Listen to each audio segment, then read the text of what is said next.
2015 we had a heavy rain event. We had about 3 months worth of rain in a 24-hour period, which was far more than our stormwater system could manage, which led to some understandable tension within the community in terms of the trust they have in council to protect them in those sorts of situations. The events of 2015 were a catalyst for a far more significant discussion about how we might handle these issues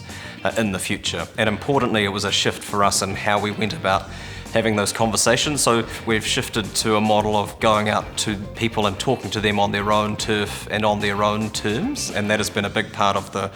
St Clair-St Kilda coastal plan, which has just been signed off by council, where historically we've taken a more ad hoc approach to fixing problems as they arise, whether that's coastal erosion or damage to the seawall, as opposed to looking holistically at the coastline in its entirety and what options might look like in the medium to longer term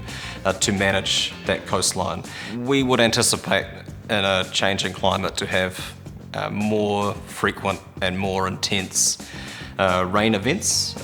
among other extreme weather events, and that will present a challenge for low-lying parts of the city. The two most dangerous ideas, I think, about this part of the city are that either nobody will have to move or that everyone will have to move, when the reality is something far closer to the centre of that. It's somewhere on that spectrum, and we're getting a better degree of understanding with the local community here now about that, which I think is really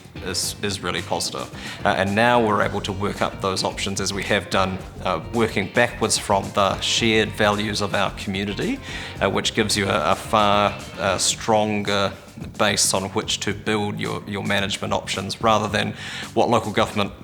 traditionally does, which is do all of that work ourselves and beaver away and then come up with 2 or 3 things that we think might fix the problem and then take it out to the community for feedback. I think if we're going to have any meaningful chance at doing what needs to be done to ensure a safer climate future for this country and for other countries around the world, there needs to be a far greater urgency and a far greater sense of ambition about what we do at all levels. We need central government to be far more ambitious, but that isn't a free pass for us either. We need local government to be far more ambitious,